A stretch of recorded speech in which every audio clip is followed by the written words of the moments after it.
If a new day starts in the dark, right? Why are you afraid to use your dark side for your new beginnings? When you're working on a business or in life, things will always go wrong. That's the human condition. Look, we've all been quitters. Everyone. Nobody's journey is seamless or smooth. We all stumble. We all have setbacks. The question is not if some of these things will happen to you. They will.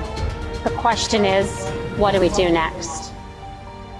The only way that you're going to be able to push past the mountain of obstacles that is going to try to stop you is to have maniacal focus, to know exactly what you want, to have clarity of purpose, to have a crystal clear vision in your mind of what you're trying to accomplish, something that you could tell anybody in a single sentence. When you have that and you stare at it all day and you think about exactly how you're going to make it happen and you tie your identity to it, then you've got a chance.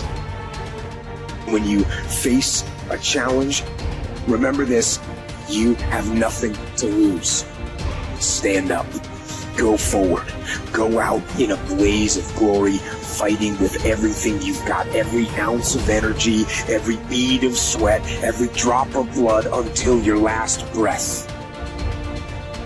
Winning is not about the trophy and the accolades. It's about the grind. It's about the obstacles. It's about the challenges. It's about the pain that you endure along the way.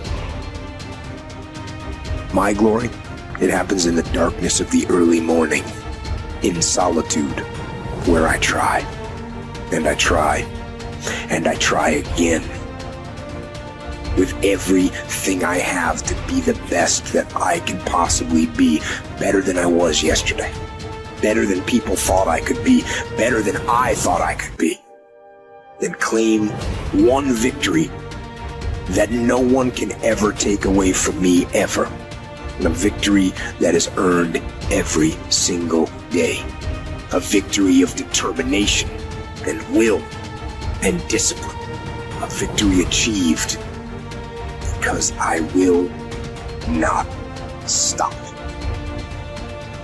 How you do anything is how you do everything. It's those little things, the little decisions that you make every single day, as small as it seems, that create an environment in your head of what it is you're becoming. Are you a finisher, a quitter?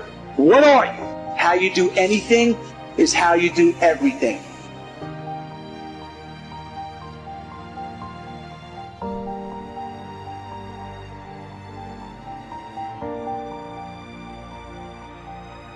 I've got a little topic now called the 4 major lessons in life to learn. Life and business is like the changing seasons. You cannot change the seasons. That's impossible. You can't rearrange the seasons.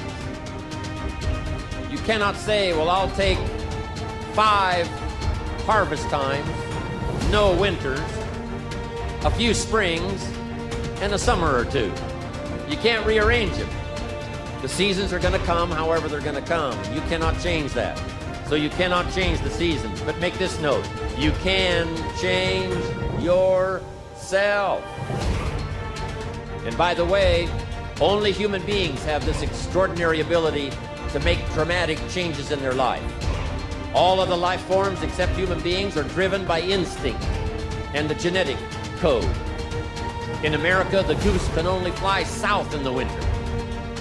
And why does the goose have to fly south in the winter in America? Because he's a goose. He can't fly any other direction. But that's not true with human beings. Human beings can go north. They can go south. They can go east. They can go west. Human beings can live one way for 5 years and then tear up that strip and live a totally different way the next 5 years. Humans can do that. I'm asking you to utilize your power as a human being and change your life to whatever degree you want it changed. If you want your income to change, I'm telling you it's within your power. You're not a tree, you don't have to stay. You're not a goose, you don't have to fly south. I'm telling you, Anytime you want to, you can say, I'm going to change my attitude, I'm going to change my income, I'm going to change my abilities, I'm going to do more than I've ever done before. Take on that as your God-given right as a human being to change your life to whatever degree you want it to change. So learn the value of the seasons now. You can't change them, but you can change yourself.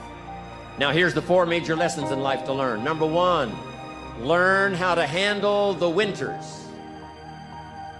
It's a fact of life. The winters follow the fall, the harvest. And pray tell how often? 6,000 years that we know of, recorded history. Winter comes after fall. Night comes after day. Difficulty follows opportunity. Recession always comes after expansion. So the winters are going to come.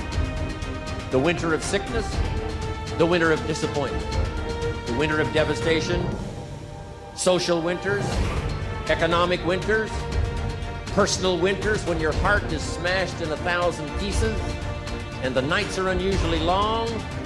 It's simply called wintertime. But the winters are inevitable.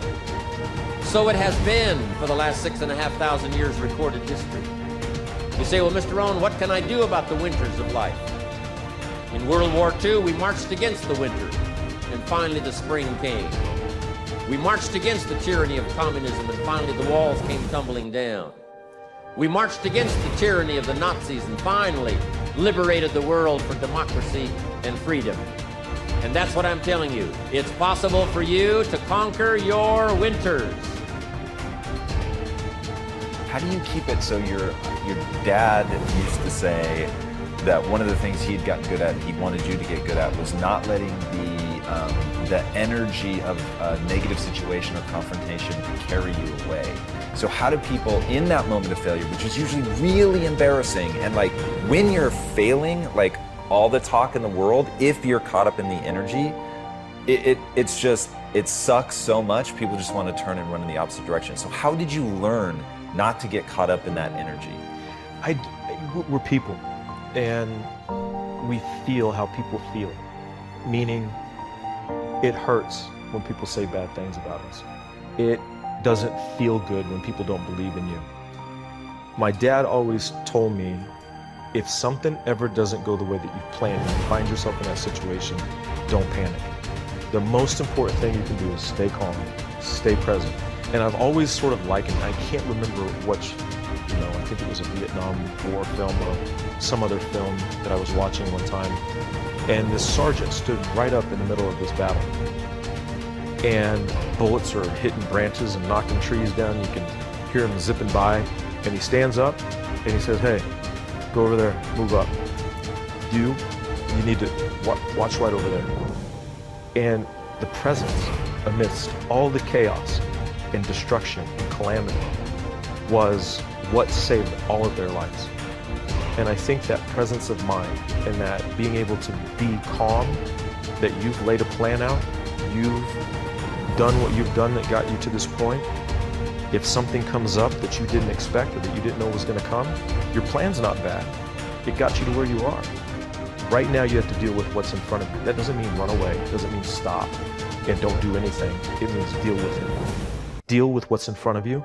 Move through it, move around it, move over it, move under it, but keep moving forward.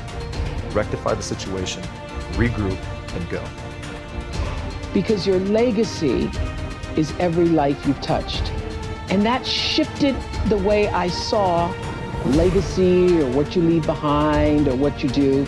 Because Maya was explaining to me that, over all the years of watching your show, everybody who decided that they were going to go back to school or lose weight or no longer hit their children or get out of a bad marriage, all of those people who have seen and experienced your voice. And the same thing with everybody here. You have no idea what your legacy will be. Your legacy is every life that you've touched. And we like to think of it, I know you have done amazing things with your philanthropy. We like to think that these great philanthropic moments are the ones that leave the impact or will make the huge difference in the world. But it's really what you do every day. It's how you use your life to be a light to somebody else's, you know, and it's how you use your work as an expression of your own art, whatever that is.